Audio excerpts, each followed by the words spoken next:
Welcome back to the World Championship Series Europe round of 16 for the Premier League in season number 3. We have just 2 matches remaining of the round of 16. It's been a very long week, but it's flown by with Grubby. Let's talk through the graphic as well right now, because we've got the bracket on screen. MMA in the gold spot. He classified as the 7th player to get through to the quarterfinals, but we're waiting to find out who will be the other one. Duck waits in the lower bracket final, and he will play one of the next 2 players, either Starbuck or TitaN. Grubby, these 2 Europeans now, they're going to knock one of them's going to knock each other out, which is a shame for Europe. Of course, it means that career dominating once more, as ever they have done in StarCraft. Which one of these 2 would you pick if you could handpick them to go and play in the final game against Duck?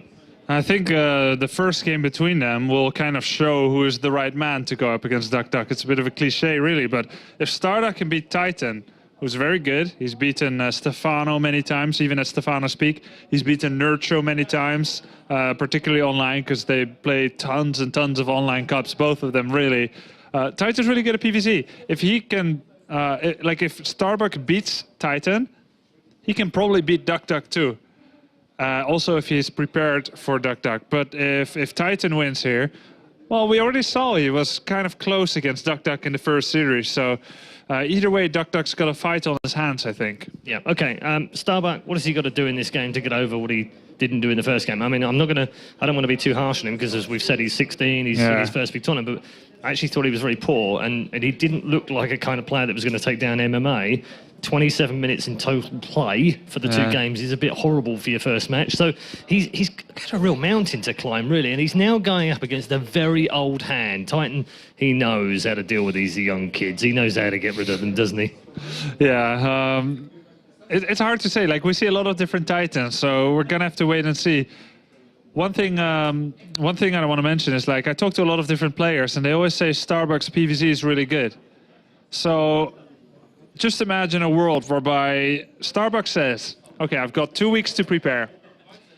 I'm just going to kind of neglect my first match. It sounds a little stupid, but like, MMA is so good, and maybe he doesn't like the matchup. Maybe he says, I can get 11% progress in my ZVT matchup, or I can get 24% progress, for instance, in my ZVP matchup.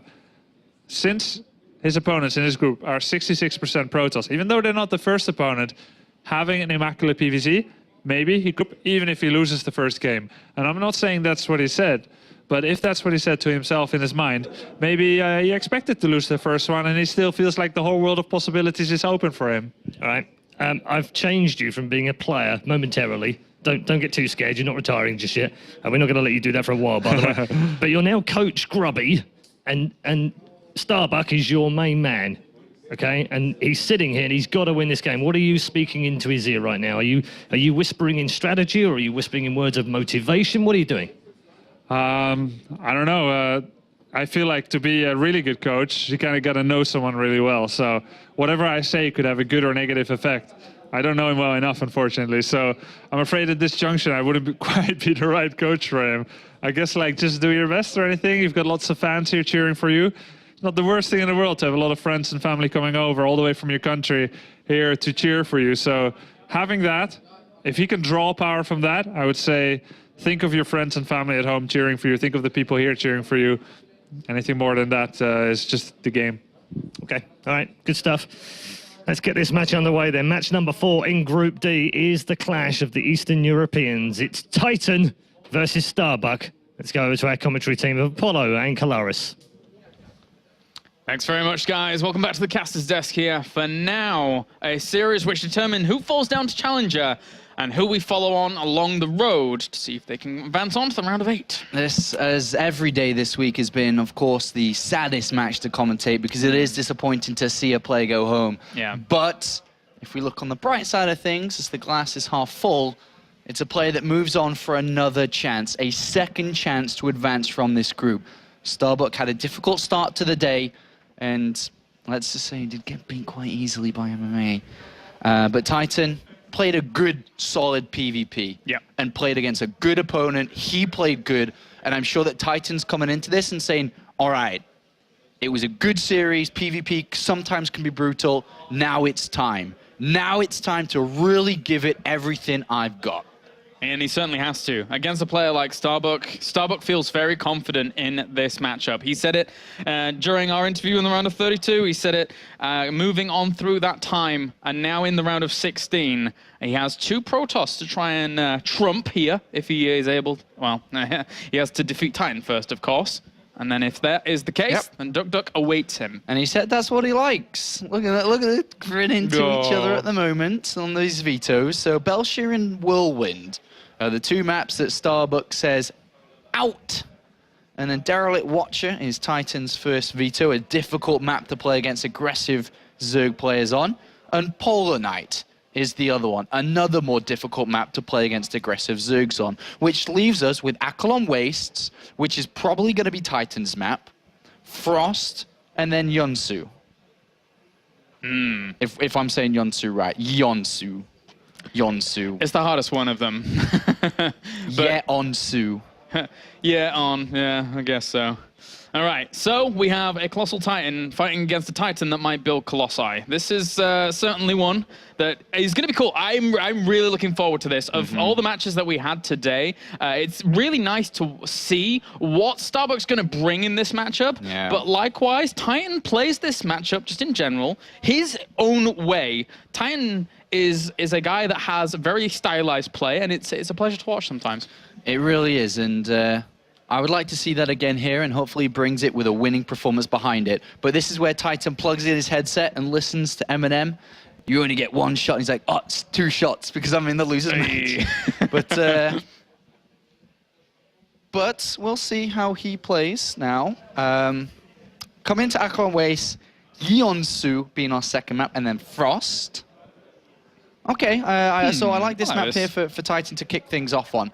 And just remember that Starbuck is 16. He is new. He is fresh to the Premier League. He is inexperienced. And a win to start off is the most important for a confidence boost. His countrymen said that initially against MMA. Back there, they said if he can win game number 1 against MMA, then maybe he can really do it. And now it's just the same. He needs to really win, to be honest, his opponent's map. A lot of the times, as a professional player, you say, all right, well, that's your map, you win it. And it's like tennis, right? You won your serve. Now it's my turn, I'll win my serve. And it's always, can I win my opponent's serve? So in this regard, it really is, can Starbuck win on his opponent's map? Yeah, that's certainly true. As you can see here, TitaN, 50% against Zergs across the WCS system as a whole. And the interesting thing about this matchup is that this matchup played out twice, just a little over a month ago, under a month ago, as TitaN. And who won? It was Starbuck twice. Yeah. 2-0 and 2-1. Yeah. Different circumstances now. And to be honest, results like that, he'll be like, all right, I beat him before. And then he'll be like, I can do it again. But I feel TitaN's like, yeah, but this is a completely different ball game. We're actually playing in front of an audience with cameras in our faces, lights blinding our eyes, and 2 idiotic commentators thinking they know what's going on. It's a completely different environment. And just to reiterate again, guys, these statistics only reflect over a very small pool of games. So 100%, yeah, those were there. And now, unfortunately for Starbuck, his Terran's fallen down a little bit to 33%. So, yeah, it's by the by. And let's see if he can maintain that 100% win record against Protoss players. He obviously... Where is he? Where is he? Where is he? Who are you looking for? Grubby before. Oh, yeah. Sorry, he's being grubby. So we'll see if he can beat another Protoss player in this tournament. So Akalon Waste here. The reason why this is TitaN's map, which is what we're looking at currently, is because it is a more defensive map. It's much easier to establish your third base as a Protoss player. Yeah. And you can take the one that's out in the open and then rely on the back one to take it. Depends on your play style. And it is much easier to defend and sit yourself up on 4 bases where Protoss always wants to be. It's one of the main characteristics of this map, is to be able to sit on 4 bases, build a big army, kill your opponent. And sometimes, as a Zerg player, it's difficult to break. Yeah, it really is. And then Zergs, they get a little bit frustrated when a Protoss is able to get at least 3 bases, then up to 4 bases as well. That's a scary thing to go up against as a Zerg player. But this man, Starbuck, He's not too fearful of that. He's very, very confident in this matchup. He's had a lot of success with it in the past, and he's looking to dominate. And hello, audience. Thanks for coming out Hi. today, guys. Hope you've had a lot of fun. We have a lot of Slovenians here supporting Starbuck. And then a little German player in the bottom left. Oh, little Gabriel, Mr. Mouse Marine. And now it's almost time for battle. We are just waiting for the players to say go. We are just having a couple of minutes. It is a very important match between the two. Of course, Starbuck here, whilst 0-2 is now fighting to stay on. Likewise is TitaN fighting for that second chance. The second chance isn't an easy one, though, because not only do they need to step ready for the second chance by beating their opponent right now, but it's against the reigning champion, Duck, who's there waiting eagerly to be able to close it up and advance with MMA. And it's a very difficult phase that both these players are into right now. Yeah, of any second place finish to take throughout these group stages, going up against the reigning champion, that was a tough one, gotta say. But now these guys are getting ready to jump into Akelon Wastes here for PVZ. And in the final round, we guarantee ourselves either PVZ or PvP. So I'm looking forward to it either way. I'm enjoying these matchups as of late. Yep, this week has been absolutely fantastic. 4 great days, Group A, B, C, and now D. And next weekend, it's only going to get better. And the round of 8 starting on Saturday next week with the finals on Sunday. If you got the opportunity to come to Germany, Cologne, you best be here because the games are going to be amazing. But right now, let's focus on this game, the losers match of Group D. And spawning up to the top left-hand corner are Red Protoss, representing Roxkiss as well as Russia. Ladies and gentlemen, give it up for TitaN.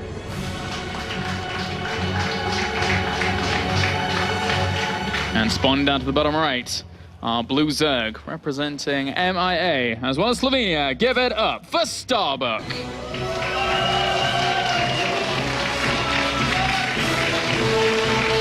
I've improved his nickname. Yes? No, he's no longer the Coffee Zerg. Okay. He's the Venti Zerg. Oh, I like it. He's a tall guy. He's a tall guy. You get it? It's a good one. It's a good one. I'm impressed, Apollo. Thanks, mate. All And right. of course, thank you to our wonderful observer. I bow to you, my friend. Of course, Funker StarCraft doing our observing today. Alexander Verferia, that looks like carrier with a V. Is it Verrier? I don't know. Maybe I'm pronouncing that wrong, but I'm going to go with Verrier. Verrier. Yeah. Sounds very French. We, us English, we can do really good French accents, clearly. Oui, oui, monsieur. Oui, oui. He's probably really angry at us right now. Cheers, mate. Aw. Thanks very much for doing our observing. It saves Kalaris doing it. It certainly does. He's very much appreciated. Certainly do. It's difficult to commentate and observe at the same time, but it does have to happen, and it's a lot of fun at the same time, actually. I get my French accent from watching Only Fools and Horses. Which bin, Horny Fools and Hot? When they go, Boy and Rodney when they go to France. When they go for the booze? Yeah. Yeah. I like it. All right, so we do just have a gateway opening here from TitaN. To be honest, TitaN, there's a couple of Protoss players who have a similar play style to him, but he is very much so his own man. He's his own stylist. He does whatever he wants. He knows what looks good and plays good and is good. So it is very difficult to really predict what we're going to see from him in this game. He does lots of weird timings, whether it be 2, 3, 4 bases, just comes and hits at you when you're at the weakest, and sometimes when you're not expecting it, which really makes him difficult to play against. But I'm sure Starbuck, having already beat him twice in the last month or two, is probably well prepared to be able to beat him. And on top of that, it's his favorite matchup, man. It is. It's his favorite matchup. He likes this one quite a lot. He's hidden those 2 Zerglings, by the way. Yeah, he did. Well, they're not so much hidden anymore, but that's 6. He hid them in plain sight, as Grubby once said, but then, unfortunately... 6 Zerglings are actually nice. I've been doing this a lot in recent times, because what they do is they force usually a second Zealot, if you're on 1 gas, or they force a delayed Expo, because if you only got the Zealot Mothership Core, it's a lot harder to take your expansion, especially if you put a pylon down on the low ground earlier, because it's usually going to get picked off. So that pylon has to be in the main base, so it slows it down, it slows the wall down, just by building 2 additional Zerglings. It's kind of nice. I kind of like it. I'm going to have to watch out for that, me playing Protoss a little bit more. And you can surround the Zealot, actually. Yeah, you could. If the other one isn't there, but it is. So, he's helping his brother out. And if you can pick that probe off, that's always nice. I mean, it would die, but the Zerglings, in turn, might take a little bit of damage themselves. So he throws down the Nexus. TitaN's going to be stable and sturdy. Drones behind this for Starbuck, but no natural just yet. So he wants that. He really wants that. Although he could get aggressive. It's weird, though, if Starbuck were to get aggressive, I feel. Because his macro game in PvZ is really, really good. So he's going to send that drone How down. good is good on a scale of 10? On a scale of 16, how good is good? Let's go for 15.3. Right. Well, this is a disappointing scout, of course. Yeah. I like the spine crawler add-on too. Gateway expand. A lot of Protoss players like to get the zealots down to that base there because it is harder to get from the main down to the third. But no third base. Sorry, yet. Here comes the pressure, and he's going to start building lings again because he knows there's going to be a gateway follow-up to this. There is a pro behind this, if I'm not mistaken. So we are going to see some dark pressure. The spine crawler and double queens down there. Wow. In sacrifice of getting a fast third base, which is in the natural position, is really good. And he's going to get a wraparound on one of these zealots here if he can use the queens. Yeah, he's anticipating his opponent's movements really, really nicely here. Does not get that zealot in the end. Saves itself. Pylons on the high ground. He doesn't have vision of that just yet. No. But He's got to be careful there, but he's got 10 lings on the way. He knows and it's on the TitaN way. is going to be pushed off this. So TitaN shouldn't really be able to get too much done down. But the thing is, if you keep on warping in zealots, you keep on microing them back, and your opponent gets supply blocked, for example, Yeah. this could work here. 3 overlords on the way, more zealots are going to come in here, and there's a lot of gas that he can use for sentries later on. I really like the positioning of his Zerglings. They were initially trying to wrap around because they were trying to make his opponent avoid this natural, trying to funnel him towards the third base. But TitaN's slightly seen around that, and he's moved up into this position that's a little bit weak with no spine crawler there. Whoop. Hello. Whoop. Yeah, that's going to be easy to do. With a lot of Zerglings on the way, he's not going to lose anything here. He's got way too many Zerglings on the way. He's got Zergling speed as well. There's queens everywhere here. Creep just coming from everywhere as well. It's a creep, Zergling, Zealot, Queen party. Yeah, no more Zealots should be invested into this. 2 more have come in. He is at 5, but with the amount of Zerglings coming, I think this. Oh, the Mothership Core's gone as well. So nice pick off there by Starbuck. And there's a lot of lings. 26, man. So that's a lot. Yeah, this is going to get shut down. TitaN. But one thing to note, though, lings aren't drones. That's true. And that's a lot of drones that are missing. And this is very similar to a situation we saw previously in WCS round of 16, where he just didn't have the drones to compensate. And look, 12 more lings on the way as well behind all that cleanup. 3 queens is weird, though. I don't really understand 3 queens. Additional 3 queens. He's currently sitting at 3, so he'd have 3 spare ones. Does he just keep making queens? And then Usually go in for this some- matchup, you only really have 1 spare one, but Yeah. 3? That's a lot. That's a lot of spare ones. Maybe if there's some kind of follow-up air attack or something. He hasn't really read into the game and what's going on yet, so that's an interesting move. But one thing, he is catching up very fast in his economy now. He's had the time, he's had the freedom. Unless, of course, it's a Starbuck special and we see something crazy. Nice catch on a few lings. He's got another queen. Wait, that can't. Wait, is that? That's a 7th queen. Jeez. 7 queens. I have to go for Starbuck special. Something. Well, what is it? He's playing against robotics facility, though. Maybe a Nidosworm and throwing it at the I front. mean, queens are very, very good defensively, right? Let's they look are. at why queens are being made, maybe. They're very good defensively. They're going to play very well against air. They're going to play against the Mothership Core. They're going to play against warp prisms, is what we see here as well. Can bring down the warp prism. And, of course, they're going to be able to transfuse each other. But let's look through Starbuck's vision. What's He seen? hasn't seen the robotics facility, but he has seen additional gateways being added on.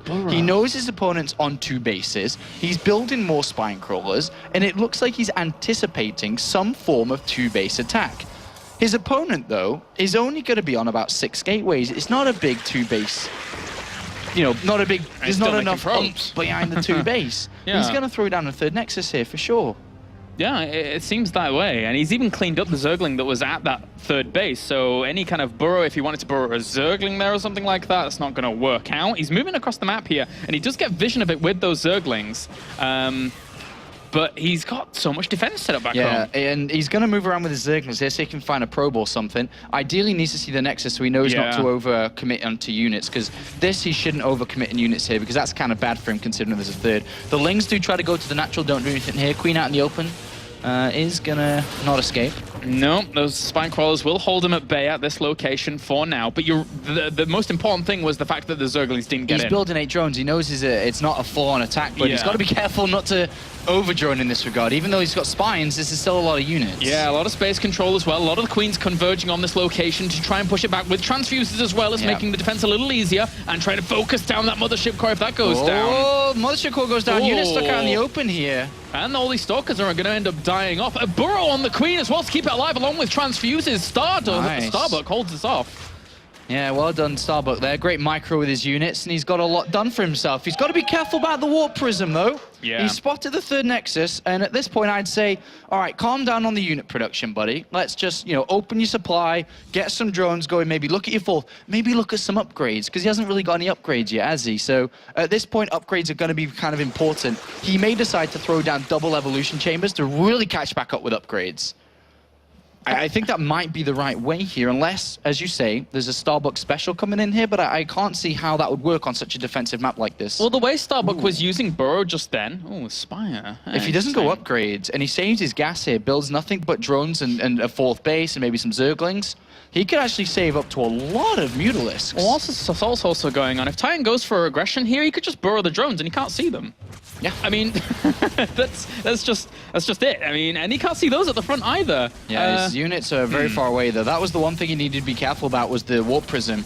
He kind of forgot about it. It was there before with the Mothership Core. Yeah. It got away, he forgot about it, and now he's getting punished because of that. A little bit of a mistake there, and he may lose quite a lot. Oh, yeah, and the thing is that if the drones did burrow, then the Zealots would just focus entirely on the layer, the hatchery, and then they're going to just go for it anyway, never mind he's everything. Gonna have to transfuse that bad boy. He's got quite a few transfuses left over, so he should be able to keep it alive for these Lings to come back and help that out. That's a good defense there by Starbuck. But he's not mining gas from his main. Yeah. Which means he hasn't got as much gas as he would have liked to build the Mutalisks. And TitaN's doing good amounts of damage to that expanding base there. Yeah, that's not too important, because there's another one up north which is faster and already upgrading. And meanwhile, behind this, there is the Robo Bay. Blink, plus 2/2. 8 Mutalisks are on the way. Does he know about the Spire? No, he does not. No, he does not. That hatchery's going to get killed off here, unfortunately. But he is dealing with the Warp Prism in the main base. Yeah, pushing that away, and it still does 13 Mutalisks, man. That's a lot of Mutalisks. It's a lot of Mutalisks, and there's a lot of units that don't have a lot of anti-air moving through the middle. Oh, he's seen them. Okay, so he's now seen the Mutalisks, and all of a sudden TitaN's like, oh, I don't have any anti-air. Because look at his army in the middle of the map. He actually doesn't really have any anti-air. There's a handful of Stalkers and Sentries. If the Roaches and Lings and Mutalisks come together, and if he picks off the Mothership Core, that's Zealots, not anti-air. I swear to God, if Starbuck goes with everything, I feel he may be able to stop that. Yep, and if he gets the Mothership Core, there's no retreat, gets the Warp Prison, there's no reinforcements. That's a really, really strong army here. But where are the Mutalisks going, though? Oh, he's going across. Ooh. Setting up these spine crawlers. They're not going to set up in time, though. He's just going to go straight for the mineral lines, and Starbuck is almost provoking his opponent to just go hell for leather and try and kill him off now, but the Roaches and Zerglings, they're not doing too much. Versus 0-0. I really think the Mutalisks probably could have been better in actually defending this point. Meanwhile, the Mutalisks over the other side, killing off quite a few probes. They're chasing down the Stalkers, but cannons are going to help out. Well, he's getting to a lot of the pros, but this army's untouched. Yeah. I really feel that he should have had the Mutalisks at this point. I think that would have helped his game a lot, because eventually there's going to be enough Stalkers to defend at home. But what is there to stop these 1-1 units, which are approaching 2-2? I really think, man, that if he'd taken the Warp Prism and the Mothership Core out and came with everything together, cleaned it up. Mutalisks, they've killed off 29 workers so far. If they come back and kill off the Immortals and stuff, then maybe he can stabilize, because he actually hasn't lost that many drones. He's still at 59 against 41. That base dying, though, that kind of hurts a bit. Yeah, well, he's lost his north base. Yeah. He's lost his natural. Ouch, ouch, ouch. Decision-making could have been his downfall here. This game's all over the place. TitaN is going for another hatchery, knowing that he's done so much damage. Starbuck has one mining base with some long-distance mining as well. Yeah. So, yes, he'll kill this off. This is what it would have looked like earlier, but with Lings and Roaches as well. Yes, he will kill this off, but TitaN behind this, his economy is vastly superior right now. And those reinforcing Stalkers, they've got 2-2. They have 2-2. 2-1-2. Yeah. It's like a football formation with only 5 players. Anyway. It's a 5-a-side game. Yeah. There we go. I don't know much about football, sorry. You backed me up. You saved me. Yeah, this is obviously looking very bad right now. There's going to be a continuation of Stalkers being made. The economy has just been stopped for Starbuck. He doesn't have any money.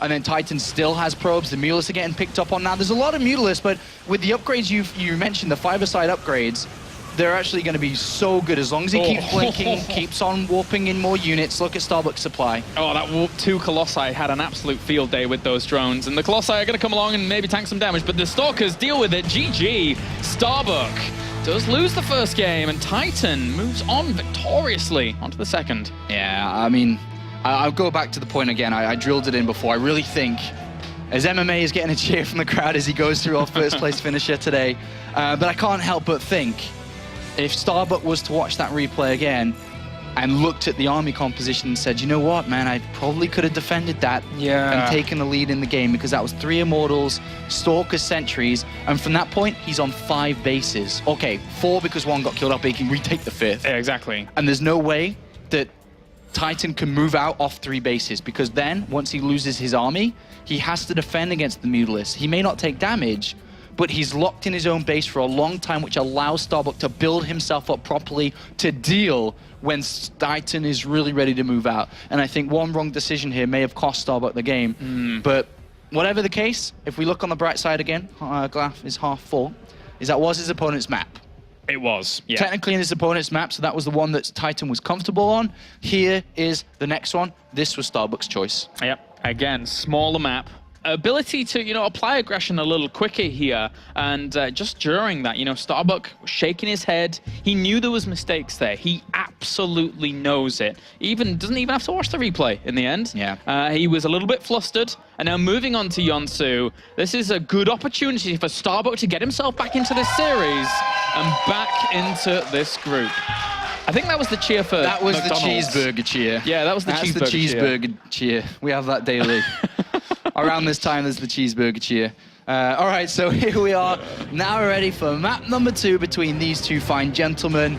Who's gonna go on? Who is gonna go on? We'll find out here as we move on to Yonsu for our second game in this best of 3.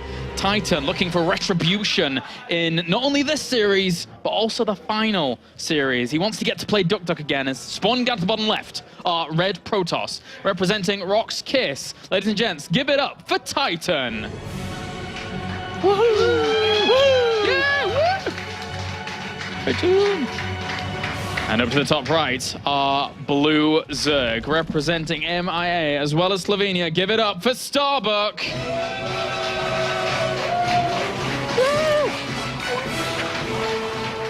Okay. Gonna be Nexus first this time, or Forge. Depends on which one he wants. Different opening here. And it looks like it's a very early Forge. But there's also a very early drone scout. Yeah. Well, he sent the probe over, so, if he'd have seen a hatchery first, this would have also been all right for him. Yeah. Has to pull that probe away. Well, it's not such an early Forge anymore, is it? Not quite, no. There was mortal combat happening at the top of the ramp, and neither player got to finish him but by throwing him off the ramp. And it looks like he's just going to go over to Nexus now. I really feel that maybe what TitaN was trying to set up there was if his opponent was going to go hatchery first, because he opened up Gateway Expand last time, and this is actually, if he puts a pylon here, it's really annoying. Because look at it, it's trying to be a hatchery first. I don't know if he can squeeze it in there. Yeah. Because there's no spawning pool. It's been delayed already by so much. 500 minerals. He can throw the spawning pool down now. He's trying to go, is he going 3 hatch? Not, surely not. Yeah, he has to. Against the Nexus and Forge? Yeah.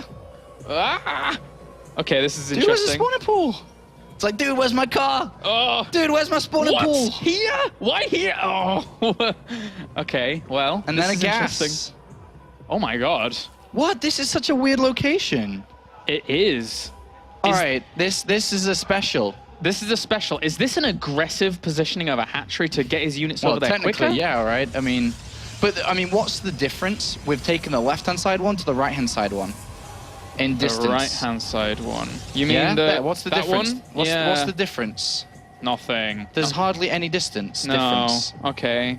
So I'm not 100% certain why that one's the chosen one. So it's a fake out. Well, let's just learn Somehow. together what he's looking to do here. Well, it can't be a fake out because TitaN's going to be like, where's your spawning pool? Did he? Well, he went in there and saw no spawning pool and then a gas. Yeah. Which then the gas is gone. And he's obviously looking He's for the like, hatchery, and it is a "Wait weird... a minute." Titan's like, what are you doing? Oh, he's What are going you back doing? in, though. Well, he's looking to find what the hell's going on. I don't know what's going on. TitaN doesn't know what's going on. The guys at home don't know what's going on. Oh, he's going down here. Okay, so he knows there's a third somewhere, but where? Doesn't make any sense. TitaN's like, what? This is interesting. All right, well, Starbuck, he's going to send his drones down on the natural, and that hatchery is finished up over to the left-hand side. He's like, well, there's no queen. Yeah.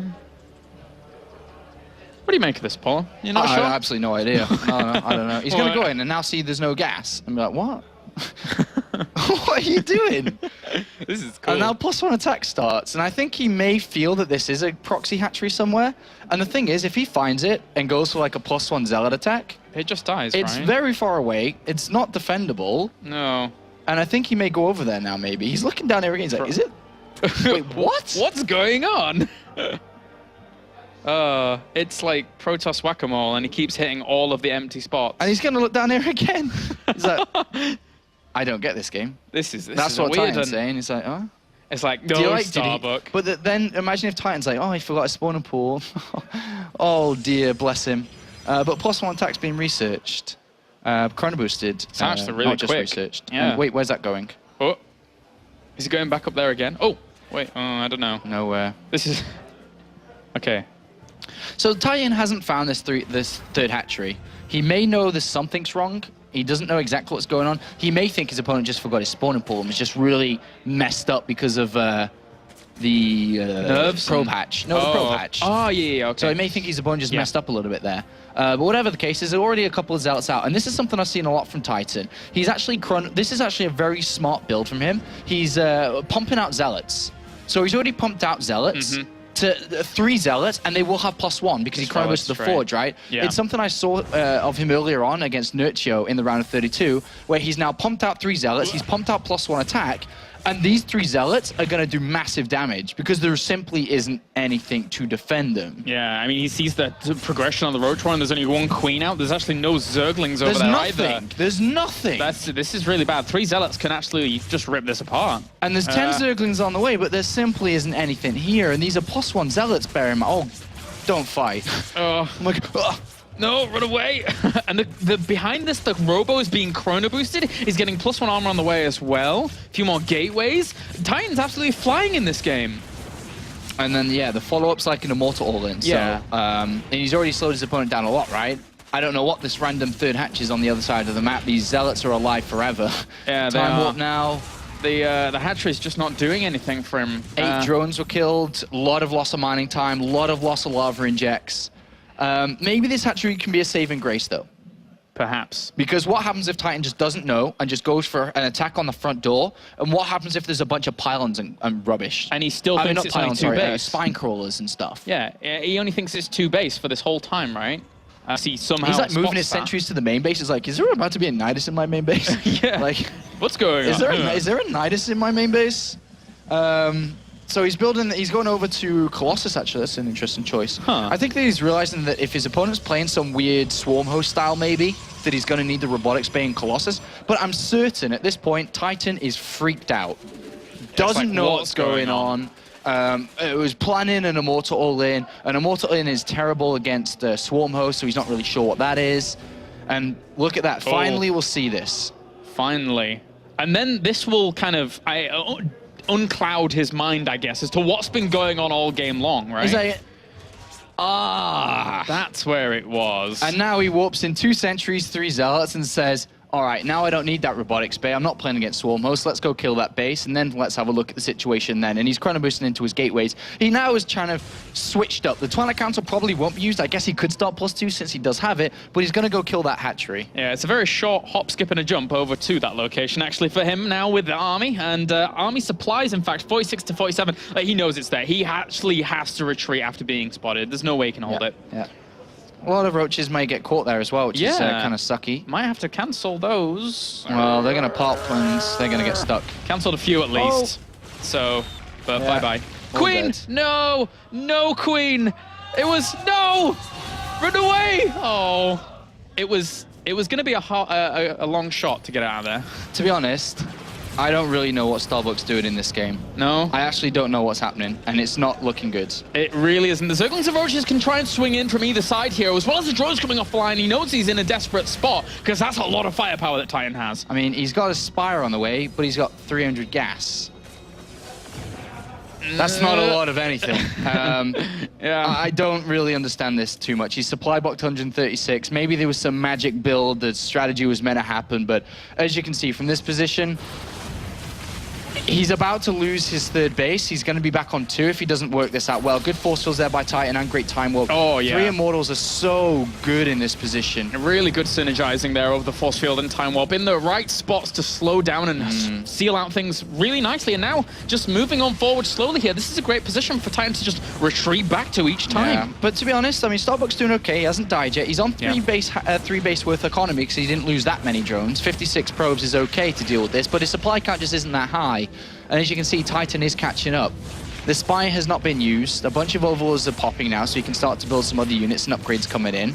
A couple of drones that get picked off there, 5 if that was all probes, and 6 all drones. And during the earlier stages, he actually had a Hydralisk Den going down, cancelled it, got the Spire, now has a Hydralisk Den on the way again. Yeah. So it's all over the place. And TitaN's playing this very safe. He's not dedicating all his money into just an army. He's actually fallen back and taken a third, and then started to use that Twilight Council for +2, and used his Robotics Bay for Thermal Lance, and will look to play a longer out game here. So Starbuck isn't just dead and out. He's not dead and out now because TitaN hasn't looked to try to kill him. He's just suffocating him away from anything other than 3 bases at this moment. Yeah. 12 Hydras on the way. The first Colossus is not too far away, and there's still 7 sentries. This base is on a high ground, which means he's going to be able to force field onto the ramp to protect it. Yeah, and this is a lot of firepower, because whilst he's transitioning onto Hydralisks, where are his Corruptors? How is he going to get Corruptors out? How is he going to afford all of this? Those 2 Colossi already, with a third one rendezvousing, they're going to have a really easy time at dishing out the damage to Starbuck, and unless he gets a really good flank, a really good setup, it's going to be hard to break the army. Yeah. I don't know how he's going to break this army. Yeah. 2 Corruptors. Obviously, 2 Corruptors versus 2 Colossus isn't good. 2... Oh. 2... 2. Roaches get killed. No. And now TitaN has +2 attack versus 0-0 again. +2 attack and +1 armor. 0-0 ground units for Starbuck. Needs to buy time for these Corruptors. If he can get enough Corruptors, and he can bring down these 3 now Colossus, there is still hope for him. He has a good concave setup here. Absolutely, but can he actually break the Colossus' time warps? Roach is going onto the high ground. That could mean an even better concave, but doesn't want to take it. He's losing a lot already. Good force fields by TitaN, cutting off one of the flanks or one of the concaves. Army supply is very, very even here. The Colossi do get attacked from the back from some roaches, but it doesn't matter because they're going to clean up those roaches. The Colossus will go, one of them will go down, but aside from that, the army is too strong here for TitaN. Yeah, TitaN's powering through 165 supply, and Starbuck may have come to his end here at the World Championship Series as his units just aren't attacking. They're not doing the damage necessary, and TitaN is approaching on a rematch versus Duck, and Starbuck, an excellent performance so far in the round of 32, not quite being able to do it in the round of 16. But TitaN is the one that moves on, and of course, let's hope that we see more of Starbuck in the future. He's a young player, he's got a lot of potential, and let's hope we do see him in the future. I think we will see more of him, Apollo. I think, I think we certainly will. He's an up-and-comer in the European scene, and the round of 16 alone is a fantastic achievement for him. So we'll see him another time. Yeah, it's a little bit disappointing, of course, for him, having a lot of fans come to cheer for him today.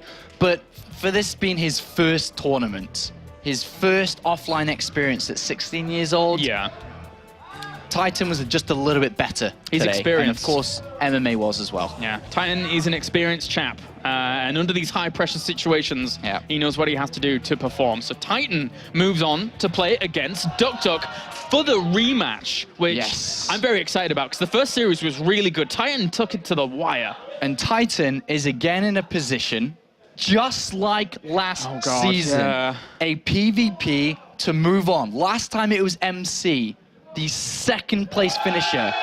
This time it's the first place finisher of Season 2.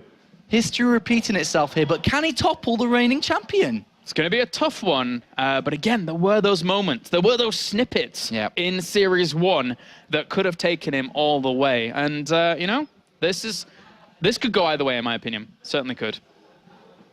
I do agree. Yeah. Thank you. All right, well, let's go over to an interview with our victor, moving on to the final match of the night, Rox TitaN. Congratulations, 2-0 win and safely through to the last game of the day. And it's going to be exactly the same scenario you faced last season, except it's not MC this time. It's also another Korean Protoss, it's DuckDuck. So let's talk about the game itself first. First map went pretty straightforward, but the second map, were you as freaked out as we were? This was very weird. Very. You obviously spotted the two bases. You saw no gas, and then what were you thinking? Were you like, what's he doing? Is he swarm host or what? First, I think just don't get the pull, so I think you have pull. But then I start to understand what's going on. And when you finally scouted, because you scouted like 12 o'clock and 3 o'clock twice. You scouted, and then you saw it was like, okay, and then you went to 3 o'clock. No, that's not. And you went back to 12 o'clock. And there was still nothing there, and you went back to 3 o'clock. And although we couldn't see your face, we could tell that you were confused, you didn't know what was going on. But finally, you managed to scout that sort of 9, 10. Interesting, because I know Starbuck is a very creative player. He always make some tricks, and I prepare this maybe a little bit. But not that one. Scouted, and I was so wonderful. So talk me through the rest of the game, because once you figured out what was going on, that was pretty much it then. You'd already built 1-1 and you were well on your way to 2-2. Your upgrades were already ahead of him. So was it just a done? Second map? Oh, second map? I don't know what to say. I think about the game in-game. I have some plan about game, but he is always changed because game was so weird. First I think make fake immortal push, but then I see he have no units. And I don't know what to do, warp units or just going what I wanted to do. But then I saw third base and I try and get touch and just win some time to don't get drones. Okay, so moving on, it's DuckDuck now. Last season, I remember you were one map away and maybe just one small mistake away from beating MC and making the round of 8. So I know how much this means to you. I know that you want to get through this. What is it going to take to get past DuckDuck? Sorry? What is it going to take for you to get past him? To win against DuckDuck? Just play. Just play. Okay, all right. He's going to keep it simple, and he's going to keep it straightforward. It's going to be a fantastic matchup, and it's going to be this man here, TitaN, going head-to-head with last season's European champion for a place in the quarterfinals of WCS Europe Season 3. Let's go and break down that very straightforward 2-map win for TitaN. Yeah, hi everyone. Straightforward, Red Eye said, and that's why I'll keep it quite short. I don't want to rub too much salt into the wounds for Starbuck. I've asked our lovely observer, Funka StarCraft, to put the replay at exactly this time, because I am quite a lot in agreement with Apollo's evaluation here. He said in this game 1 that if the Mutalists prioritized taking out the army before going on the base race, he would have done quite well. We look at TitaN's army. Now, TitaN had a few setbacks this game. He lost his mothership core 2 to 3 times. He let the opponent get all the drones and didn't take too much damage. Now, his army right now is perfectly suited to deal with ground army. 15 zealots, 3 immortals, 5 sentries. But he only has 4 stalkers. Now, the Mutalist behavioral patterns, because I've studied Mutalists in their natural habitat. I'm also a marine biologist. Actually, they're not really in sea, they're in space. But anyway, their natural behavior is to do base trades. They love it. They absolutely love it. So when there's a lot of bases everywhere and you're gonna go do that, that works out just fine. But you need Mutalist numbers of 20 and upwards. And you do that when you cannot face the Protoss army yet. But right now, he needs a different behavioral pattern for the Mutalist. If you go in with these 13 Mutalists, you kill the 5 sentries, maybe you lose a few mutas. After that, you pull your Mutalist back, you take your road circling, there are no sentries left, and you can engage the stalkers directly. Just surround the stalkers and kind of ignore the rest. After the Zerglings and Roach start with the Stalkers, 2 seconds later, your new Mutilus numbers come in, and they can just clean up everything. Now, granted, if we look at the structure tab, we've got 6 gateways. So he can warp in new Stalkers, but just 6 extra Stalkers isn't going to cut it against 15, 20 Mutilus. So, yes, a very sad misjudgment of Starbuck of the situation. He could have cleaned this up, wouldn't have won him the game because he's not like a mad amount of bases up, but it would have been the way to stay alive and maybe have an advantage. But TitaN always just went for that kill when he felt that he could and should. Maybe if he made a few more Stalkers instead of Zealots, even that opportunity would not have been very possible for Starbuck because he doesn't have a insanely good economy right now. Anyway, that's it. Game 2 was a bit weird from Starbuck and didn't quite get to do what he possibly would want to. And now, without further ado, I'm very much looking forward to the final game of the day, the rematch of TitaN versus DuckDuck. But first, we head over to Red Eye for the next segment. Thanks for listening. Thank you, Grubby. Yes, marine biologist extraordinaire, cutting it down very nicely. And of course, we are going to move on to our 5th and final match, not only of Group D, but also of the round of 16. One more place remains in the quarterfinal, and that'll be decided very shortly. If you are into uni right now and you're busy studying, you've just gone back, or you're getting ready to go back, or you're at college or school or wherever, then this next segment might interest you. We don't want you to give up your studies. Obviously, you want to study hard. And you can do that right now because we're giving away double XP thanks to Blizzard in-game. So you only have to play half as many games. That might work out why. Or maybe you just play the same amount and you get double XP. I don't know. Either way, it doesn't really matter. Math's not a strong point, obviously. But there is also 50% off Wings of Liberty and 25% off Heart of the Swarm right now. So it's a really good time to get yourself involved in StarCraft 2. Just go to starcraft2.com and click on the Back to School campaign at the top of the sheet. And I'll tell you what else. Let's just check in with the video to explain exactly how it works.